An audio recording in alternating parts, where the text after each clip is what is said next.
AFC East Roundtable, how are we feeling? It has been a minute since the Patriots Roundtable has been here, but we are back. In fact, Jace, I was looking at it when I was getting ready for the stream, and the last stream we did was all the way back. It was after the Eagles game. So Matthew Judon gets traded, or it was before the Eagles game. It was one of the two, because the last video we made was about Judon getting traded and then doing either was like a preview or a recap of the Eagles game. So it's been a minute. We have a lot to get into today, guys. Kind of on the schedule here, as you can see from the title, we're going to be doing a Jets and Patriots preview, a really big AFC East matchup. Patriots, they got to get back on track, right? I mean, I think we understand the Patriots aren't making the playoffs. We're not expecting anything, but they do need to get back into the win column after all of the toxicity in the locker room. The Jets, they need to get back into the win column because they have a very toxic environment and they're still trying to make a playoff push. Going to talk about Drake Maye, how he's looked through the first 2 weeks. You guys have heard some of my thoughts on our Wednesday shows, but you haven't heard any of Jace's thoughts. Can Drake Maye compete to be the best quarterback in the AFC East? But we also want to talk about a lot of the toxicity, like I mentioned, going on, all of the rumors going on inside of the Patriots locker room. On your way in, guys, make sure you do leave a big like on the video. Subscribe here to the AFC East Roundtable. Make sure you guys subscribe to Jace's YouTube channel at Patriots Drive and my YouTube channel at Patriots Global for all your Patriots news. Keep your friends close, but of course, keep your enemies closer. Today's video brought to you by BetUS. We'll talk to you guys a little bit later how you can get an exclusive limited time offer from them. But before we start, Jace, buddy, how you doing? It's been a minute. Yeah, it's been a minute, man. I mean, not the I don't want to say not the start I wanted for the Patriots. I think it's what we saw. We knew the schedule through 8 games was not favorable. And I think the week 1 win against the Bengals gave Patriots fans a little bit sense of false hope. But now we're finally, like right now where we're sitting here at 1-7, all it's about is what can Drake Maye prove to us and what do we need to improve on for next year? Obviously, we know it's going to be offensive line. We probably need to get another receiver, but it's going to be, hey, what else? Do we need to find another cornerback? Do we need to find edge rusher? So season, I don't want to say it's over already, but it's just you're looking at different things right now. You're looking at, hey, what can Drake Maye prove to us? What does the kid have? We've seen it through 2 games, but what can he continue to do? Can Jalen Polk get out of his slump? Can there be a rookie offensive lineman that can establish himself and maybe win a starting spot for next season and stay on this team? So it's just a different part of the Patriots that we're looking at, but it's good to still be on and talk about them. You know, obviously we both love Patriots football and we love football in general. So it's good to be on here talking about them, because if Drake Maye keeps playing like he has been, I think that this rebuild could be, 2 or 3 year thing, and they could be competing. I'm not going to say they're going to be winning the Super Bowl, but it looks like they've got the quarterback so far, and now they got to fill in the pieces around it. Yeah, agreed. And everybody kind of wondering, hey, did you guys stop the Patriots Roundtable just because the Patriots suck? No, of course, that's not been what's happening. Obviously, a lot going on, even like with me personally outside of Patriots Roundtable. You got the AFC East Roundtable. I obviously host 2 roundtables. I'm in school getting my sportscasting degree. There's only so much time in the world on top of Patriots Global.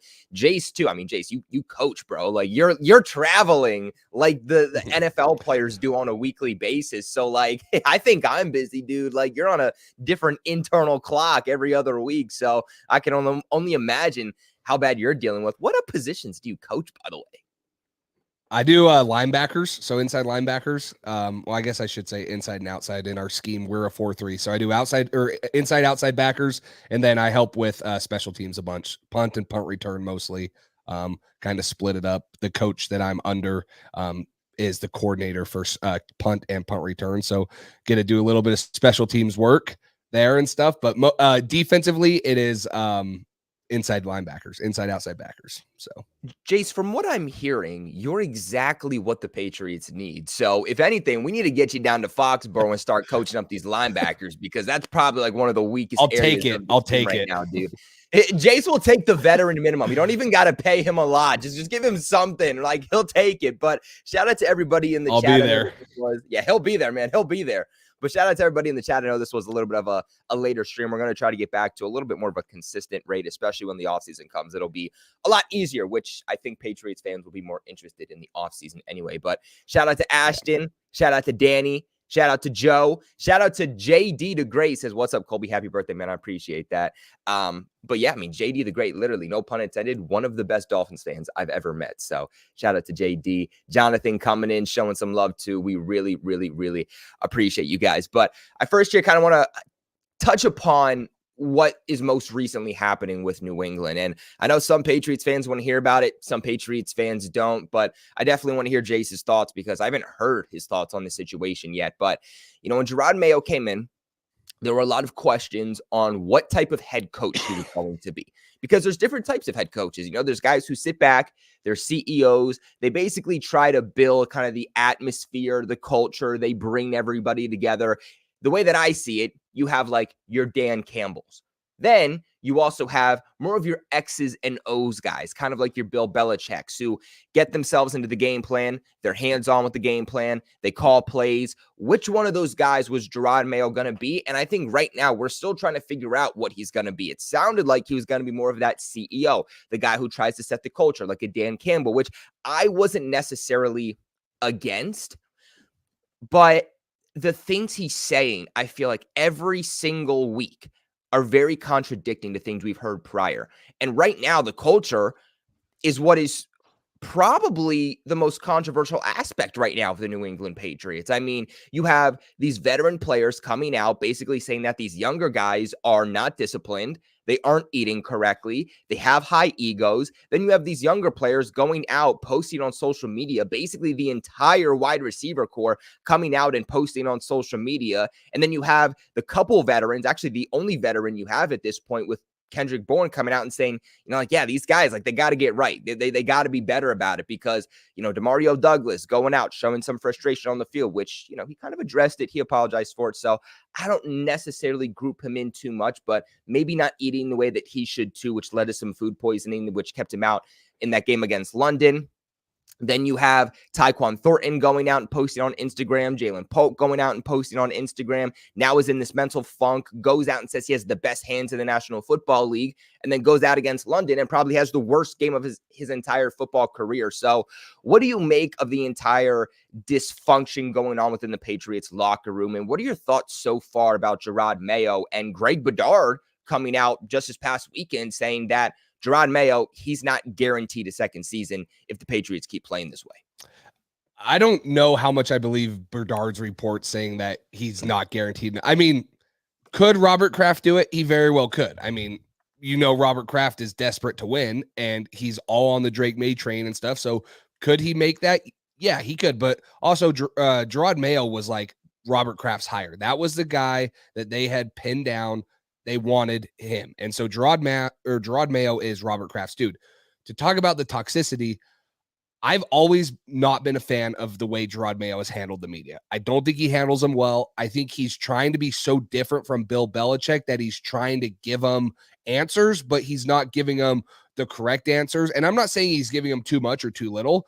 He's not giving him anything. He's one day it's this and one day it's that. And it's totally contradicting, like you just mentioned. So I've never been a fan of how he's handled his media press conferences, how he's handled that. The other thing I want to say about the players, I've always believed the best teams and, you know, leadership. Yeah, obviously a great coach helps. Dan Campbell is a great motivator. He's a great leader. The best way to have leadership on your team is from within. And I think that the Patriots are lacking that right now. Kendrick Bourne was on IR for the first little bit, so he wasn't there. Jabril Peppers is gone from the team because of the situation he's dealing with. Matt Judon got traded. Hunter Henry's a veteran. Jacoby Brissett's a veteran. This is a young team, and not a lot of guys have been, thrust into leadership roles yet in their career, right? Matthew Slater left last season, so he's not there. The McCourtys are gone. All the leaders that we've known the Patriots to have from a player standpoint are pretty much gone. Juwan Bentley's out for the year. A lot of the guys are gone. And so I think that it's lacking both leadership from in the players and in the coaching staff. It's not that it can't be fixed, and I'm not calling out one or the other, but I don't think you can look at this and say, this is Jerod Mayo's fault. Or, hey, this is the players being prima donnas. Like, this is, in my opinion, it's both. Both of them are not doing a good enough job at holding each other accountable. I don't think either of them are holding the other sides accountable. And so to me, The players need to have some leadership roles. It's hard though when you're like I believe we're the 10th youngest team in the NFL, so we're not the youngest team. It's obviously brought up a little bit by Jacoby Brissett and some of those guys, but you look at all the stars on the Patriots, most of the guys are not veterans yet. Christian Gonzalez isn't really a veteran. Demario Douglas is a guy everyone wants to step up. Heck, even Ramondre Stevenson is only a fourth-year dude, and he's never really been the vocal type guy. So you lose David Andrews for the season. There goes one of your main leaders. You lose Jabril Peppers, who was just named a captain, and he's always been kind of the hoorah guy. There's another loss right there. And then obviously the departures of the guys who have retired the last couple of years in Matthew Slater, Devin McCourty, losing Brady, things like that. It's just the whole thing as a whole general is lacking leadership in the whole building. And that's where I think Robert Kraft needs to, if he looks at it and he says, hey, Jerod Mayo has lost this team, he doesn't have leadership of them. The players don't trust in him. And I don't think that that's where it is yet. I don't believe in those reports. Then that's where I see that Robert Kraft would say, okay, Jerod, you only had a year. You're done. We're going to go another way. But I really don't think it's like that. I just think it's a little bit of the immaturity showing. And obviously being 1-7 doesn't really help. Like starting off the season the way that they've started doesn't help. Being on the losing streak, tempers are going to flare. People want to win. Jalen Polk was in the national championship last year. He wants to win, right? He's not used to losing. Drake Maye from North Carolina, I mean, even though they weren't in the college football playoffs or whatever, they were a good team in the ACC. He was throwing for a bunch of yards. They were competing every day. So guys want to win, and that's where I look at it, and I'm like, hey, a lot of this is coming probably because the team is struggling, but they also need to not let it get outside of the facility, because that's when the media and stuff starts twisting the stories. It starts looking a lot worse than it is, kind of like what we have going on right now, with Berdard tweeting what he's been tweeting and stuff. So that's kind of my take on the whole thing. I really don't believe you can pin it on the coaching staff or the players. I think it's everyone in general, and winning will help that, but you got to figure out a way to kind of get over this hump and, say, hey, we got to keep it internal and we got to be, a team. This is what it's about. It's about the 53 dudes and, the 20 coaches on staff right here. It's about us 80 dudes in here. It doesn't matter what anyone else thinks. This is the team that we're going to battle with every day. So that's kind of my take on that. Yeah, and I kind of touched upon this too on my channel with the whole Bedard situation and whatnot. So I kind of went off already on my channel, so I'm not going to start screaming at the camera the way that I once did, on my channel. If you guys want to see me kind of freak out a little bit, you can tune into Patriots Global. But my thoughts on this was pretty much the same as yours. Bedard can come out and he can tell the truth sometimes. Sometimes he can get a little bit in his feelings and stretch the truth a little bit. So it's hard to know what exactly is real and what's exactly not. He kind of did tiptoe back a little bit on what he said and kind of tried to downplay it after it became a big thing in the media. So I understand what he was trying to go for. I do believe that if the Patriots only win one game for this entire season, Robert Kraft, he is definitely going to consider it, especially if you look at maybe some of the other candidates league-wide. Maybe he looks at it. If it spirals more out of control in the locker room, maybe this is something that he considers. But Kraft said this all the way back in 2019 when Jerod Mayo was first hired to be the Patriots linebackers coach. They knew that he was the guy that they wanted to succeed Bill Belichick. And to me, I look at the whole situation so far through, 7 weeks for Jerod Mayo, and I say, I just don't think he was ready. And maybe I put that on Robert Kraft a little bit. And I was thinking about this last night, and I was like, if he really wasn't ready, but you put it in his contract that he was going to succeed Bill Belichick, as bad as last season was, as bad as the culture was getting under Bill Belichick, if Jerod Mayo wasn't ready, you're not going to go out and sign another head coach and then fire that guy when Jerod Mayo is ready. But maybe you keep Bill Belichick for another year. It might be bad. It might not look great. But at the end of the day, it's kind of like a quarterback situation, right? You don't want to screw over Jerod Mayo and throw him into a situation that he's just not ready for. And I think that we're seeing that. We're seeing the lack of indecisiveness. We're seeing the lack of control from Jerod Mayo. He's doing something one week and doing the completely other the next. Kind of the same thing with his words. And I think that right now he's just throwing crap against the wall and hoping that something's going to stick. And right now it's not. And these players, these young players, because this is a young Patriots team, and even the veteran pieces that are here, a lot of them are new, and they're not able to gravitate towards kind of this new philosophy of the New England Patriots, because right now there isn't one. And I think that these players, the coaching staff, they're just as confused on what this team is supposed to be built around, as much as I think it's very clear that Jerod Mayo is very confused on what this team has to be built around. And I think that it's okay if you want to be a CEO type of head coach, if you want to be the guy that sets the culture like a Dan Campbell, because that's what I said the blueprint was. When they hired Jerod Mayo, I said, I think he's going to come in. He's going to be a Dan Campbell-like head coach, and he's going to try and set the culture. And that's worked for a lot of coaches. But the problem is that your Dan Campbells, if you look at it, they're fired up. Like, they're emotional. They get in players' faces. They're crying, when they're winning and losing. And Dan Campbell, when they were losing the first year, is putting it on his own back. We're not seeing Jerod Mayo do that. And I think that his comments about this team being soft was his way at trying to motivate the team.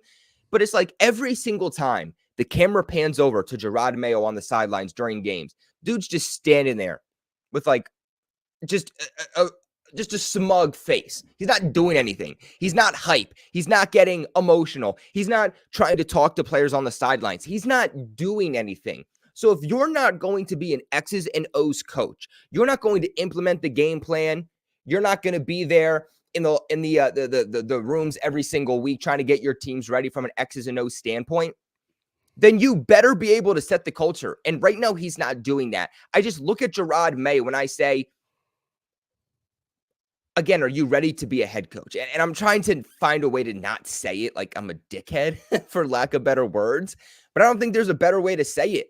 I feel like he had the opportunity to come in, be a head coach in the NFL, make a crap ton of money, and he took the opportunity. He didn't take the opportunity because he was ready to do it. He didn't take the opportunity because he was poised to do it.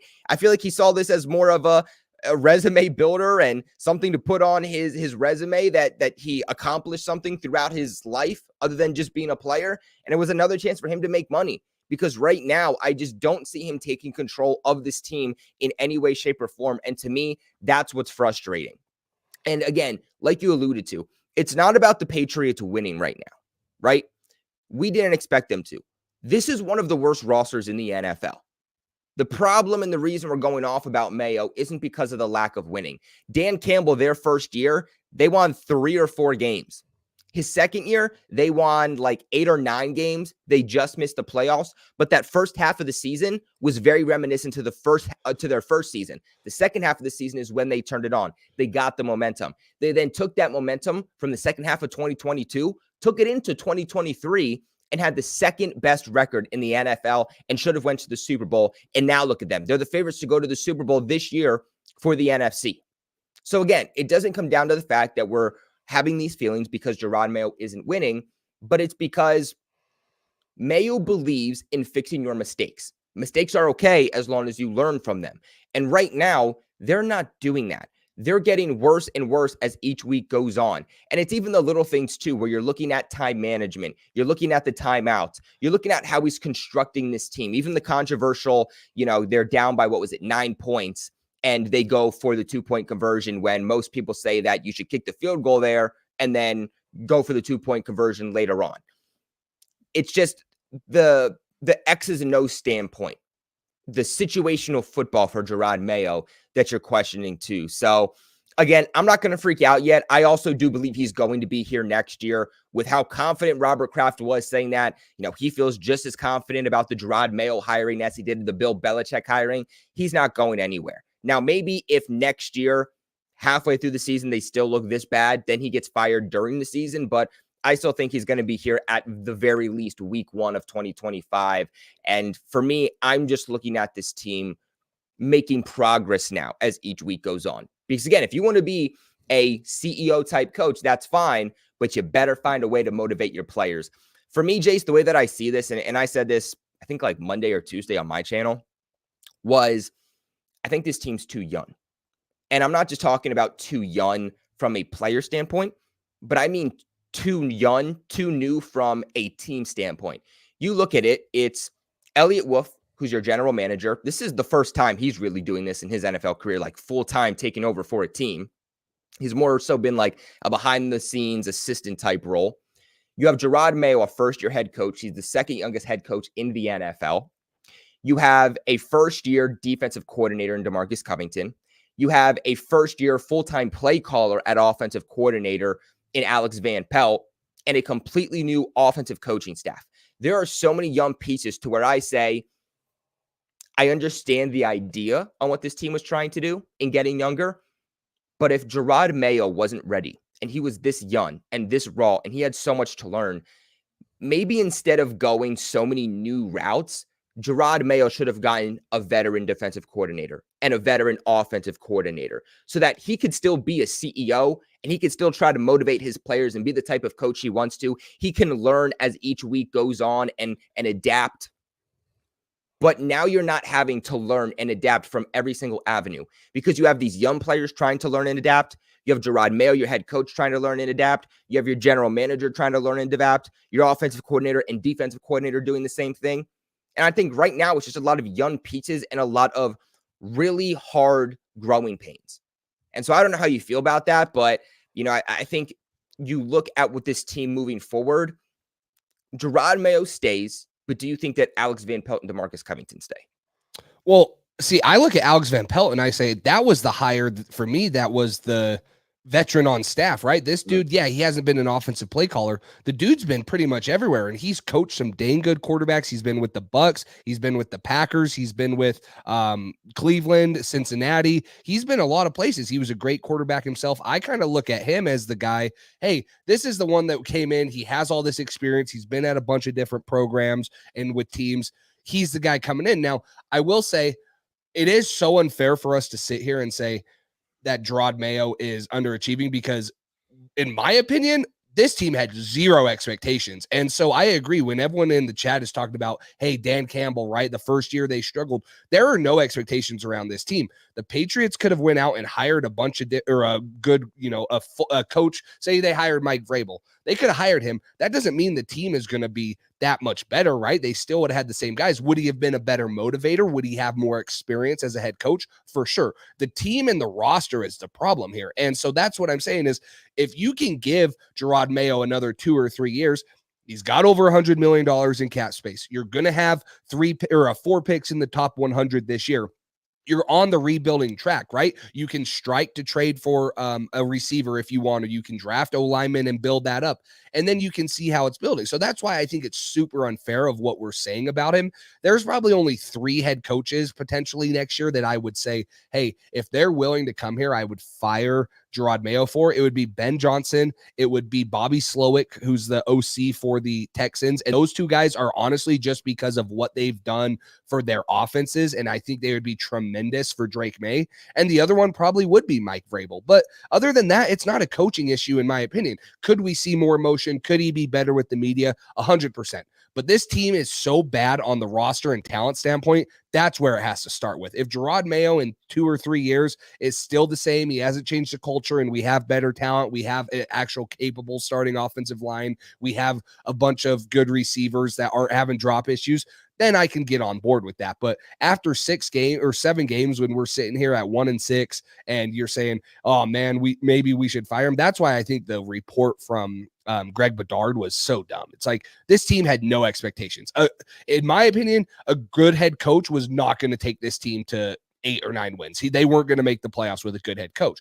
Could they have motivated them a little bit more? Yeah, I said that. I think that they could have. But Jerod Mayo's handing it how Jerod Mayo would. Not Bill Belichick. Robert Kraft gave him the keys after Bill Belichick. He wanted him. He's got to give him some time because this roster is not good enough to win in the NFL. And we've seen that. It is not good enough to win in the NFL. Now, do they have pieces to win in the NFL? For sure. They have talent on this roster. They do not have enough collective talent on this roster. You need to improve the offensive line. You need to get better pass catchers for Drake Maye. You need to improve the run defense. Now, we do have some bad injury luck so far, and we have some suspensions and stuff. So that will, those guys will come back and instantly bolster this team. And then obviously experience will help with the young guys. So there, it is a little disappointing to go from Bill Belichick, who was the greatest head coach of all times. He had the X's and O's. He knew the game plan, all this. And then now you're going to, hey, this is a first-time head coach, a first-time defensive coordinator, a first-time offensive coordinator. Although they've all been in the NFL for a long time, it's growing pains. It's going to take some time. And that's why I don't think it would be fair to quit on Jerod Mayo just yet. It would be a very premature decision, in my opinion, unless it's one of those three guys that I said. Like, if you sit down and Ben Johnson is like, hey, I'm going to come here, I'm going to, change the whole offensive scheme with Drake Maye, we're going to turn him into this. Or Bobby Slowick says, hey, I'm going to come in, be the head coach and offensive coordinator, I'm going to do what I did with CJ Stroud, we're going to run this type of offense. I can get on board with that. I think that would benefit Drake Maye what's best. But I don't think that those guys would really be an option. We've heard of guys that have turned down Patriots jobs before because of the state of the roster. So it's not like we're going out there and we have the clout when Tom Brady was here anymore. That's 4 or 5 years past the road. Same with players. You're going to have to overpay. You're going to have to take guys that necessarily probably don't want to be here in the first place because you're a 1-6 team right now. So you got to take some chances, and it's got to start with building the roster, in my opinion. So if the roster was better and we were still underperforming like this, I could see it. But you probably lost your 3 best defensive players at each level. Jawan Bentley, Jabril Peppers, I don't want to say he's the best, but you lose him, who's a big piece, and Christian Barmore. And then you trade away Matt Judon. You wonder why the defense is struggling, right? Lots of young guys there, lots of inexperienced talent. We all know the problem with the offensive line, and they haven't even stayed healthy. So we knew that the offensive line was going to suck from day one. Well, now guys have been shuffled in and out pretty much every single week. Ramondre Stevenson got hurt. He's had fumble problems. Our second round receiver, who I still have high hopes for, is struggling coming in. And then, Javon Baker hasn't even played yet. Kendrick Bourne's been on IR. It's been a perfect whirlwind. And it's exactly what I think we should have expected, because that's what we knew this team was going to be going into the season. They weren't people that said they were going to get 8 or 9 wins. That was, I need that drug that you guys are on, because that's crazy. If you guys for like seriously thought that they could win 8 or 9 games, that was nuts for me. That's very optimistic. And so this is where I kind of see it. And it sucks that we have to deal with that. It sucks because for the last 20 years, we've been spoiled as Patriots fans. We know what it's like to be great. We're not there anymore. We're not even close to being there, right? We can get there again, but we're a long ways off, and there's a lot to fix with this team. And so I don't know. I think it's unfair that Greg Bedard threw that tweet out there. I don't think that he should have thrown that out there unless he had like a reasonable source, like maybe he had heard something. But the dude's only coached 7 NFL games so far, and he has probably the worst roster in the NFL. But he's also going to have the most opportunities to improve the roster with draft picks and cap space and stuff. So we'll see how him and Elliott Wolf and them do in the next season. So I don't think that Jerod Mayo is going to be gone. No. What's crazy too is, so like, I haven't been right on my week to week predictions for the Patriots, but I made my final prediction for their entire season where, you go game by game and you're like, all right, this one I think's going to win. This one I think's going to lose. And I did that probably like 2 days before the game against the Bengals. And I uploaded it. I put it out there. Right now, I'm undefeated, which is crazy. Like, through 7 weeks right now, I've predicted every single Patriots game correctly. Now, I don't know. This is where I could fall off the rails a little bit, right? Because this is the week where I projected that the Patriots were going to beat the Jets originally at home. And who knows? Maybe they can. But I feel like this is the week where I kind of fall off now, and my predictions kind of fall off the rails a little bit. But nonetheless, again, I'm not exactly surprised. Is it frustrating? Yes. Are there things that are happening that I didn't expect, For sure. But I said the Patriots were going to win 6 games. And right now, that's still possible based off of what I predicted. And the Patriots, I think they're like 4th or 5th when it comes to the easiest remaining schedules.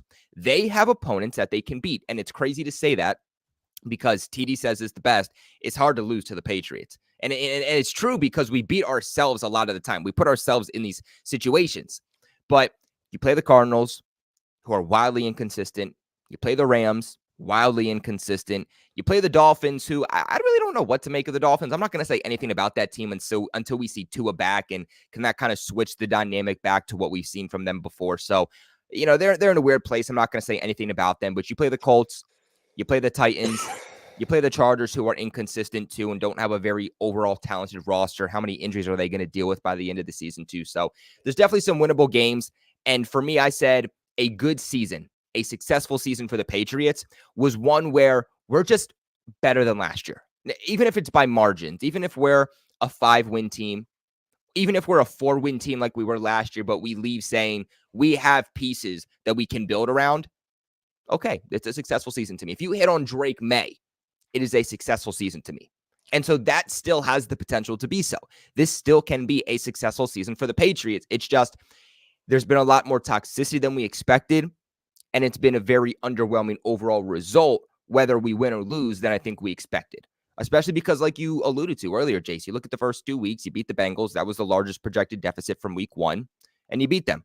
Week 2, you should have beat the Seattle Seahawks, who are one of the best teams in the NFL. They're a playoff team right now. So I think that's where some of the disappointment has kind of come from. And I think that, like you alluded to also, maybe some false sense of hope based off of what we saw from the first 2 weeks. Yeah. Because when we played the Jets week 3, we definitely got humbled and really sensed that week 3 game on the road at MetLife. That's when we've kind of seen what the Patriots have been over the last few weeks. Yeah. A lot of people in my comment section saying that they should fire Jerod Mayo for Mike Vrabel. To me, no. Because, yes, Jerod Mayo is young, and there's a lot of struggles and a lot of question marks right now, but there is still the potential of unknown. What could he be? He could be worse than Mike Vrabel. He could also be better. And for me, Mike Vrabel wasn't as good as people said. And I love Mike Vrabel. In fact, you know what? If Mike Vrabel wants to come in here and be our defensive coordinator, I'd allow it immediately. If he wants like an assistant to the head coach, I'd allow it immediately. But as a head coach, I was always a little bit weary because there's a reason he's not a head coach in the NFL. There's a reason he doesn't have a role right now in the NFL, despite all the teams that need a change at head coach. I mean, how many head coach hirings were there this offseason? Like 4 or 5, something like that. So there were a lot of teams who needed head coaches. Mike Vrabel wasn't in the discussion for any of them. And he did interview with like 3 teams. He interviewed with like the Panthers and Chargers. This is true. So they were interested, but he didn't get any of these jobs too. And I wonder if he was offered like a defensive coordinator job and he said no, kind of like Bill Belichick. But nonetheless, there was a reason why these other teams went with the unknown. And Mike Vrabel had some good moments with the Titans, but he also had some wildly inconsistent moments too. You know, he had 2, maybe 3 good seasons with the Titans. I think the highlight was when they went to the AFC Championship game. But other than that, outside of like 2021, that Titans team wasn't anything to really write home about. It was a lot of 8, 9 win seasons, and that was about it. You know, I want a head coach who's going to be able to make the Patriots a consistent 10-plus win team, a multiple-digit win team. And could Jerod Mayo do that? Could he be worse than Vrabel? I don't know. That's just the wait-and-see approach. But I think that that's what NFL owners are transitioning to is you know what a coach could be versus this guy could be better, this guy could be worse, but it's the unknown, and I'd rather take a chance at that. So I would love Mike Vrabel to be a part of this coaching staff in some point, or in some way, shape, or form. But as the head coach, personally, I'm going to pass on that because I think we saw it didn't exactly work out with the Titans. I'll play a devil's advocate. I would take him right now as the head coach, and that's because I think there's 2 coaches in the NFL that have the intensity that have Dan Campbell intensity. It's Dan Campbell and Mike Vrabel. I think Mike Vrabel is such a player's coach. He will get the best out of them. He was in a shitty situation in Tennessee. Ryan Tannehill as quarterback, going to the AFC Championship, winning Coach of the Year with Ryan Tannehill. The first thing that the owner did too when A.J. Brown's contract was up was trade him away. He had no support. He had no way to spend money. Same thing, Derrick Henry, right? They did re-sign him, but now he's gone. There was just no support in that Titans organization. So that guy, in my opinion, how he handles how his emotions, he wears it on his sleeve. I think he is I don't think he's as good as Dan Campbell, but I think he brings that to the locker room. You're excited to play for this guy. He's got that bite your kneecap off mentality, tough, hard-nosed. He won Super Bowls for this organization. If you gave him the money and you gave him the resources the Patriots had right now, I really think he could be good. Drake Maye is already going to be a better quarterback than Ryan Tannehill. Guaranteed that. You probably don't have a better receiver than A.J. Brown. You need to figure out the running game. But, man, if he can do what he did with Ryan Tannehill for as long as he did, win Coach of the Year, heck, he ended Tom Brady's career. He made it to the AFC Championship game. I would take Mike Vrabel because I think he has that mentality to, hey, look, we're just going to be tougher and more physical and all that stuff than everyone. And he gets the players riled up. He is good with wearing his emotions on his sleeve, which is good and bad, right? Like not every coach does that. I would say more coaches than not don't do that. Like a lot of coaches tend to be, kind of like Mike Vrabel, or not Mike Vrabel, Jerod Mayo, right? Where, hey, I got to be cool. I got to be calm, right? I'm a head coach, but no, Mike Vrabel he's out there. So I'm more of a fan of Mike Vrabel than some people were. I would have loved him being the head coach this year, but I do agree with you. He interviewed with 3 teams. I believe it was like the Chargers, and obviously they went with, Harbaugh, which probably is the right decision. I would say that.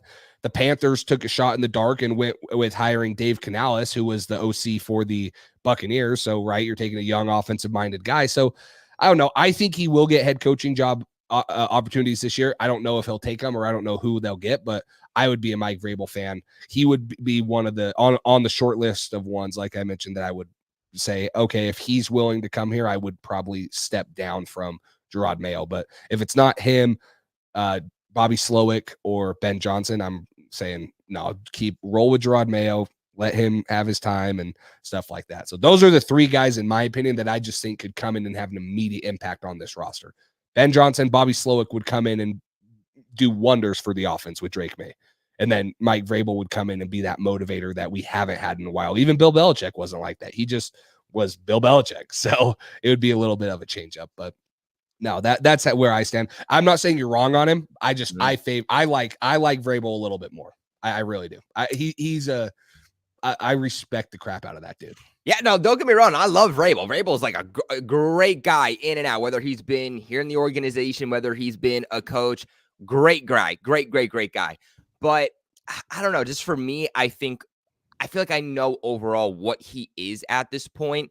And I feel like the league has switched to kind of these younger head coaches and kind of the unknown. So I wouldn't mind it. And quite honestly, I think that this is an offensive-minded league. So if the Patriots did make the switch at this point, I would just want an offensive mind. Like, let's switch it up for once. I mean, you went Bill Belichick, then you went Jerod Mayo, 2 defensive-minded coaches. And defense is very important.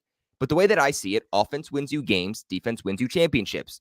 How do you get to a championship? You got to do the first part, right? You got to win games. You got to actually get to the dance to start dancing. So in a pass-first league you look at the best teams in the NFL, they're all high-powered offenses. If they did make the switch, I'd personally be like, you know what, Robert Kraft, you have all this money. You said money's not a problem. Go get Ben Johnson. And I'm not against Bobby Slowick, but I wonder how much of the success was Bobby Slowick versus how much was it D'Amico Ryans and CJ Stroud. Like, I really think that Ben Johnson is what turned that offense around and turned that team around. He got Jared Goff out of the gutters, making him an MVP candidate. Like, the way that guy's been able to scheme things up from an X's and O's standpoint, what could he do in New England? So if they went a different direction, I'd be throwing a bag at Ben Johnson. I know a lot of teams want him, but Robert Kraft, if you want to start winning, you want to get butts in seats, that's the way you do it. But it's kind of wishful thinking, because at the end of the day, it's not going to happen. It really doesn't matter anyway. But, for me, when it comes to DeMarcus Covington on the defensive side of the football, I don't think that it's been necessarily bad, but I think, like we said, he's young. It's his first year as a defensive coordinator. He's in 7 games right now. There's a lot of pieces that are missing, a bad roster overall, but then you put in, again, like you mentioned, the losses, whether it's been suspensions, whether it's been from injuries, and that's definitely killing this team. I do think you have to be better. I think you do have to find ways to still be better than you are overall. Like, this is trending towards being one of the worst defenses in the NFL. And I know you have key injuries, but we were the 9th defense last year, according to DVOA. And I understand that was in large part because of Bill Belichick. I'm not asking you to be Bill Belichick, but I'm saying if he could be the 9th overall defense for DVOA, can we just not be a bottom 5 defense? You know what I'm saying? Like, can we at least be average? Because that's all I'm asking. So I think he needs to be better there. I think his play calling at times has been very suspect. His inability to stop the run has been absolutely wild to me. I think that Covington has played players out of position, and I think we're creating bigger holes for ourselves. You lose Jawan Bentley and you try to put Jelani Tavai there.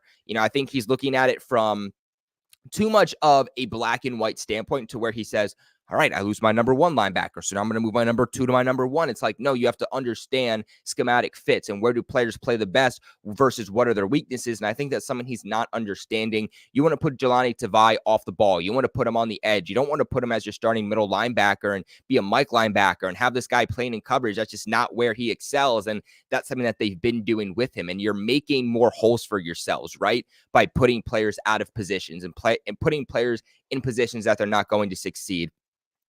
To me, some of the play calls, like I mentioned too, from DeMarcus Covington have been very suspect. The big one that I look back to, and Jace, you'll probably have a better idea of this as a coach for linebackers at the collegiate level, but they sent an all-out blitz week 2 on a 3rd and 6 against the Seattle Seahawks, who were killing them through the air. And Geno Smith steps up in the pocket like he did all game, has a rusher in his face, doesn't care, still throws the ball perfectly, and they pick up the first down in a pivotal moment. To me, it's like, those are the calls. Stop sending all-out blitzes. Right now, you don't have to worry about the running game. Kenneth Walker's not there. You've been very good against the run throughout the first 2 weeks.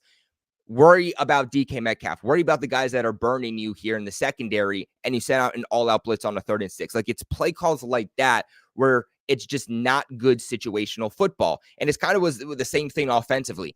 I think that Alex Van Pelt is a massive, massive reason why Drake Maye has looked as good as he has. But it's the situational play calling. It's calling the right plays in the right moments and being less predictable that I think have been the issue for Alex Van Pelt. I think he's had some really good moments when it comes to creative plays. He's had really great moments, like I said, with Drake Maye and his development. But when it comes to consistently calling the right plays and having this be a cohesive unit, I think that's where AVP struggles. I mean, I haven't been a huge. There is a little bit more play action passes and stuff with his offense and stuff, but I haven't been a huge component or a big fan of it. But I also agree with you. It's just in a way, it's been like, hey, we just don't have talent. I mean, there's just not much you can do. There's not much talent you can do with this roster, and so he could have the best ideas in the world. They're not really executing it and stuff. So I don't know. I don't want to be short on giving any of them. Like, I'm not saying that any of them suck. They're all good coordinators, but there has been a little bit of things. To talk about the all-out blitz one, you're talking about the one it was in overtime, right? And they threw it to the running back. Seattle. Yeah, against Seattle on a 3rd and 6. Like, what would you have done there? I know we have. I'm aggressive. I'm an aggressive coach. So they started in empty. I'm watching the clip right now. They started out in empty, right? So you're saying, hey, if they stay in empty, they only have 5 offensive linemen in to block our 6 guys. You're going to make him get the ball out quick. The guys have to cover for maybe a second.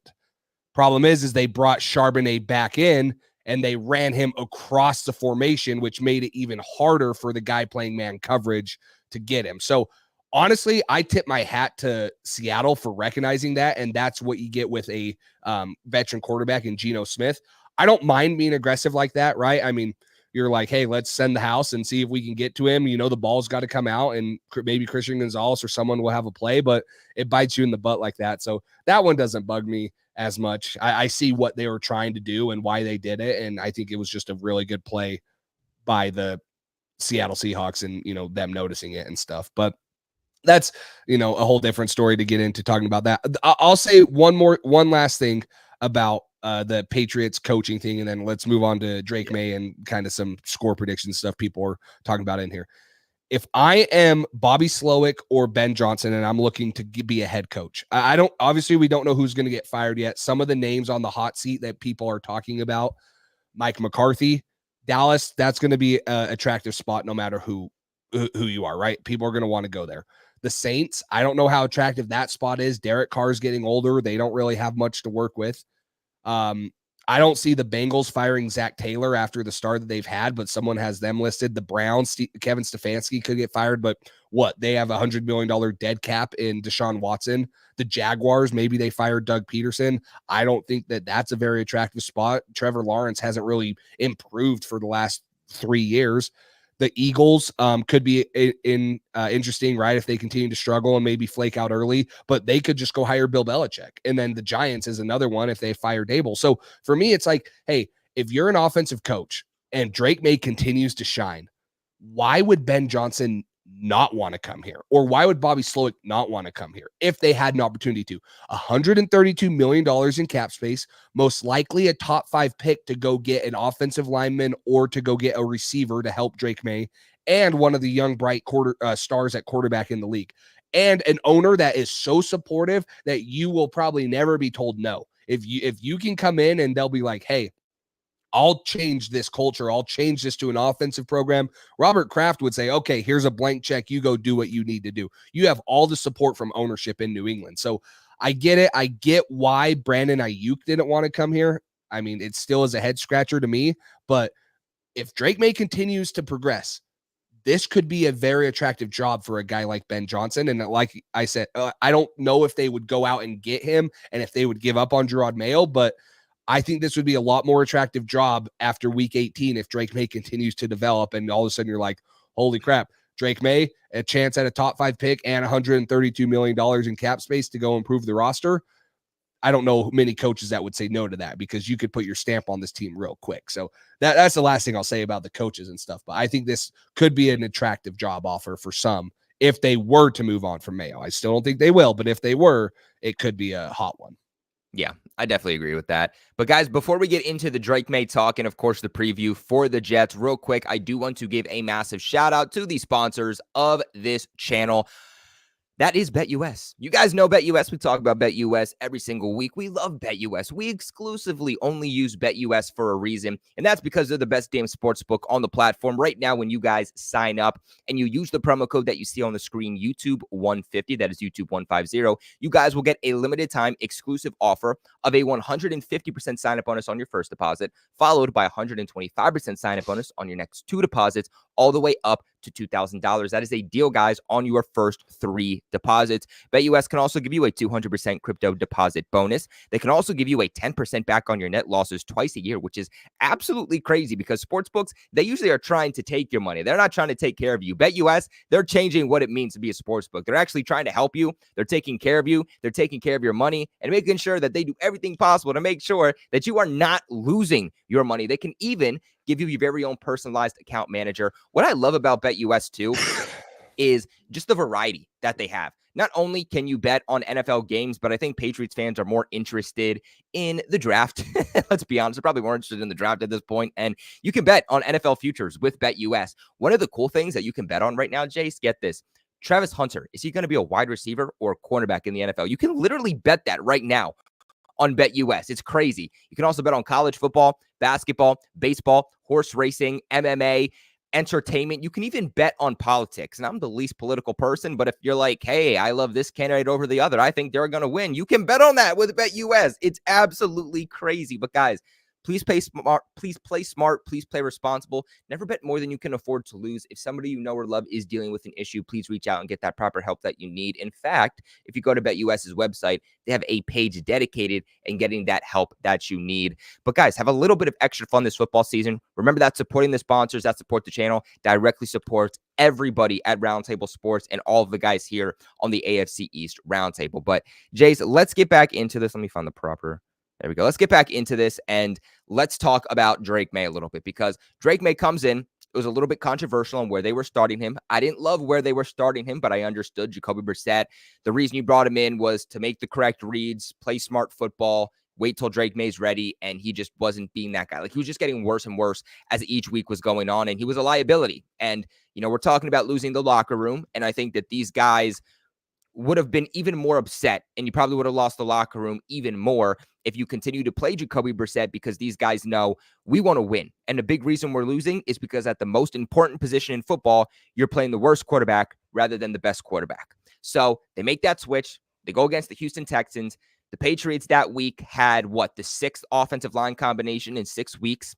You're starting Drake Maye against in fact, wasn't even one of it. It was the best pass rush in the entire National Football League. They had the best pass rush win rate going up against the New England Patriots, who have one of the worst offensive lines in NFL history when it comes to pass protection.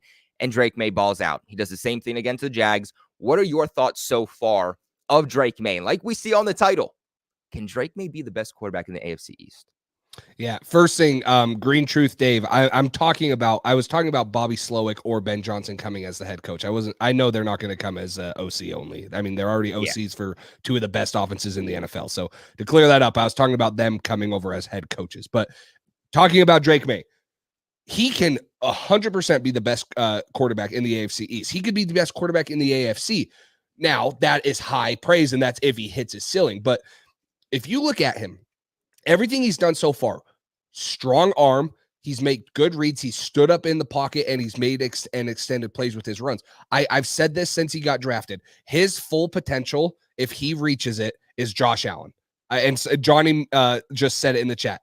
If he reaches his full potential, it's Josh Allen. He's big as Josh Allen. He runs like Josh Allen. He can do designed runs. He can extend the play. He can make throws off of 1 foot. He can make off balance throws, different arm angle throws. He can throw the ball 50 yards down the field in the air. He can zip it into tight windows. If everything happens, he can be Josh Allen like. I think that was my comparison to him is, hey, we can make this guy into a Josh Allen type of guy. He has all the tools to be like that.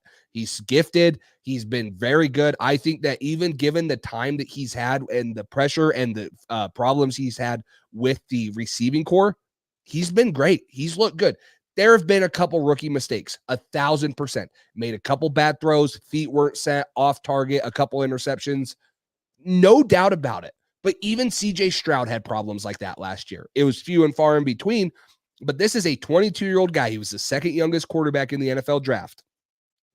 This can be, this is now that we knew he was going to come in. We knew he had these problems. They're working it out with him. I think that they had to start him a little earlier, like you said, than we would have liked. We would not have wanted to start him ideally when we did. But you had to. You were the worst offense in the NFL by a mile. You weren't getting any better. You knew Jacoby Brissett wasn't going to get any better. Like Jacoby Brissett wasn't going to go progress and get better game by game. He is what he is. And you had already seen it. He couldn't throw the ball down the field. He couldn't escape the pressure. You kind of were forced to start Drake Maye. And it sucks that it was when it was because he had to play that really good defense. But he showed good signs, right? He threw for a bunch of yards. He threw for 3 touchdowns. Again, yes, he struggled. He missed throws. He had interceptions. He did. But then he comes back against Jacksonville.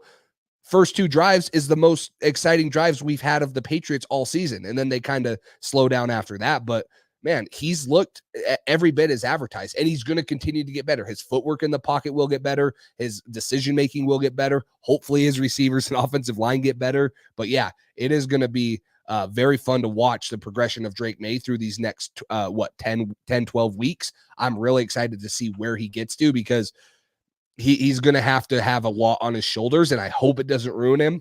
I hope he doesn't start seeing ghosts. Rick Spielman with the First Pick podcast said that about Bo Nix. He said that the first couple weeks he was really good, but now he's starting to see ghosts. He's creating his own pressure, and Drake Maye can do that. He can do that at times, but I hope that Alex Van Pelt can keep him on this path.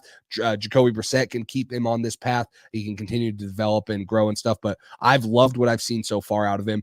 Take away the minuses. The minuses are going to be there. This is the hardest position to play in professional sports, and he's 22 years old.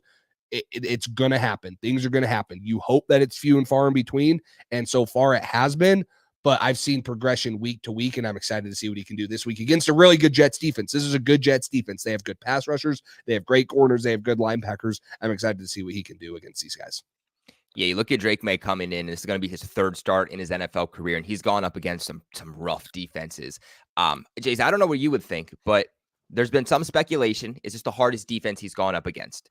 I think it's a real toss-up between the Jets and the Texans. I don't know. I feel like maybe I would give the Texans maybe a slight edge. I don't know about you, just because I feel like the Jets maybe have more talent, but I don't think the Jets have lived up to playing towards what their overall talent is, as where I think the Texans actually have lived up to the most part to what their talent is. So, I mean, who knows? Again, the Jets have the defense. They have the pieces. Maybe this is a week in which they come in and they finally start putting the pieces together.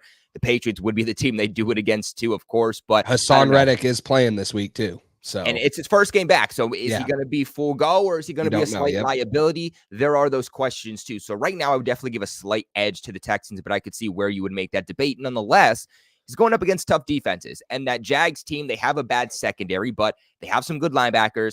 They have a very good defensive line. They have a good pass rush.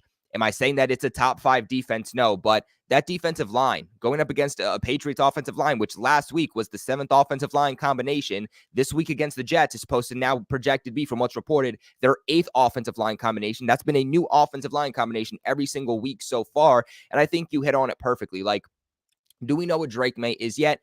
No. And we're not trying to hype up anything. Obviously, I think the biggest question for me is what is he going to look like in his second year? That's not something we're going to see till 2025. Mac Jones came in and he looked like a freaking baller year one, but the Patriots didn't build around him correctly. They didn't capitalize on what they saw in his rookie year, and then they killed him. And I think that second year leap for quarterbacks is the most important, because that's when the report is out on you. That's when the film is out there on you. Teams are going to be able to have a whole offseason to really hone in on your strengths and weaknesses. And that's what we're going to see from Drake Maye. But I think what we've seen so far and his ability to bring down the Patriots pass rush rate, which was over 50% when Jacoby Brissett was in, after week 6 against the Houston Texans, Drake Maye brought down an average of a 50% pressure rate, or just over a 50% pressure rate, all the way down to about 30%. He's already excelling this Patriots offense past its limitations. The Patriots have the worst offensive line in the league. They have one of the worst supporting casts in the league. And Drake Maye is still going out there. He's making plays. He's balling. And it's not because of Alex Van Pelt and he's scheming things up in a magical way like Ben Johnson. No, it's because Drake Maye's going out there. He's making the reads. He's extending the plays. And that makes you wonder, okay, what can this team look like if they get a real wide receiver one?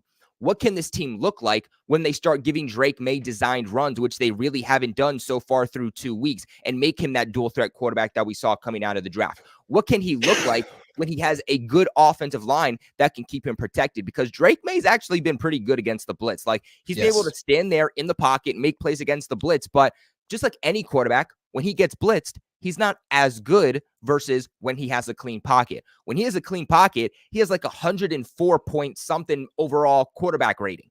Like, he's balling out when he has a clean pocket. So what can he look like when this team actually gives him a better offensive line? An offensive line that is not the worst in the league.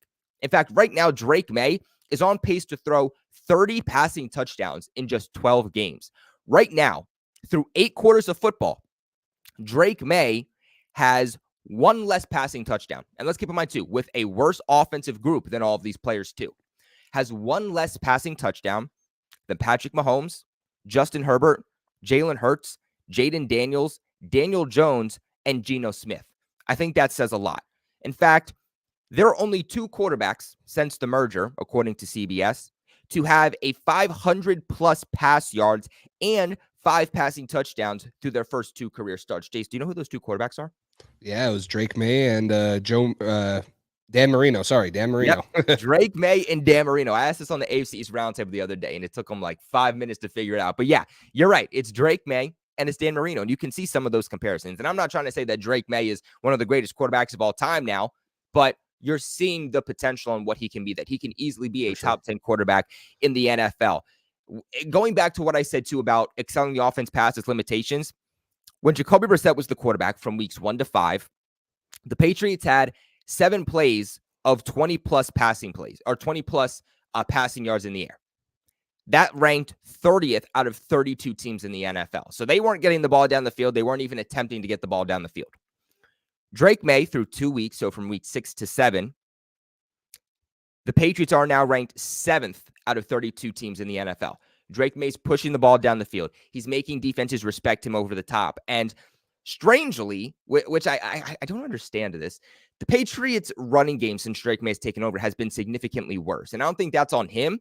I think that's more so on Alex Van Pelt. And obviously, Ramondre Stevenson didn't play in that Texans game. But you would think with defenses now respecting the Patriots over the top, they're going to start playing a little bit more deep. They're not going to stack the box as much. That would open up the run game a little bit, especially with Drake Maye's ability to, like we said, be a dual threat quarterback, have quarterback designed runs. You would think that that's going to open up the run game a little bit more. So far through 2 weeks, we haven't seen that. But I do think that that's something that at some point will open up, and that Drake Maye will have this running game start looking a lot better. And maybe at some point have this running game looking the best that we've seen it so far this season, because he's the type of quarterback that can make that happen. And I think you alluded to this perfectly earlier on, is the fact that Drake Maye, very similar to Josh Allen, very, very similar from what we've seen. And that's not to say that he's, again, better than Josh Allen or he's a top 3 quarterback in the NFL right now. That's not what we're saying. But we're talking in terms of playing style, because even Drake Maye, according to my accounts, should have 4 interceptions right now. I think he got really, really lucky this past week not having any. I think you saw why Jacksonville's one of the worst secondaries in the NFL. 2 easy interceptions, and those guys just weren't able to hold on to the football. You can see why they're playing defensive back and not wide receiver in the NFL. You're going to play better defenses. Those guys are going to, hold on to the ball. And the reason that Texans game got so out of hand was because Drake Maye was turning the ball over in the red zone, which, you're giving CJ Stroud basically an immediate field goal position to go in there and put points up on the board. So I think for me, you just need Drake Maye to make those smarter decisions. He's a rookie. You understand why he's making them, but he just has to have better ball security, which ironically, just like Josh Allen, was his biggest gripe, especially early on in his career. But he has that big play potential. He has that ability to drive you down the field when you need it the most. We saw that against the Texans when they were down 14 and he hits Kayshon Boutte for like a 50-yard touchdown down the sidelines to put the Patriots up 7-14 going into halftime. He has that ability when you need him the most, that clutch ability, which is something that you just can't teach. So this is where I want to kick it off to you, Jace. Where would you rank him amongst the AFC East quarterbacks? Is that counting Tua? Mm-hmm. I just had to say that because of their situation. Now we're going to do Tyler Huntley instead. We'll make it a favorable matchup for Drake.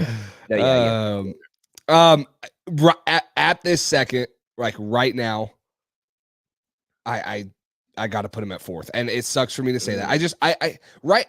He's not better than Aaron Rodgers, right? I can't put him better than Aaron Rodgers. We've only seen 2 games of him. Has he looked great? Yes.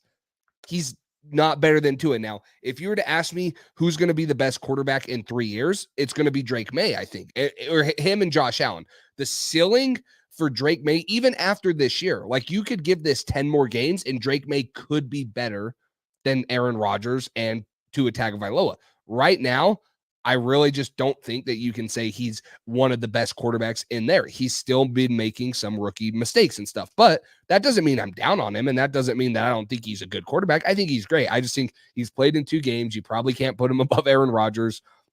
You can't put him above Tua unless Tua has a concussion, then you probably could and stuff. But I don't know. I think it would be very unfair to put him there. Now, like I said, on any given day, Drake Maye can be the best quarterback in the AFC East on any given day. He could come out on Sunday and throw for 350 yards and 3 touchdowns and be the best quarterback in the AFC East. Can he do that continually like Josh Allen has done for 2 years? I don't think he's at that point yet, but he has the talent. He has everything you want to come out and say, I'm going to be the best quarterback today. In his 3rd start in the NFL, he could do that. But I don't think you can continually say he's the best quarterback in the AFC East today, right now, on October 25th, 2024. You can't say he is. On October 25th of 2025, you could easily say that. You could. Like, he could progress into that. You could have signed or traded for T. Higgins. You could have given him an offensive line that can protect for him. He could easily be the best quarterback in a year if everything goes wrong. But I don't think that right now you can say he is one of the best quarterbacks in the AFC East. That's just me being a true, NFL fan and looking at it. It would be unfair, in my opinion, to say he's the best. And it could spark up some controversy, but he can't. He's not going to be the best right now. No, I mean, you can't say he is. I mean, I think you look at it and you say it's 2 starts. He's getting his 3rd start this week in week 8.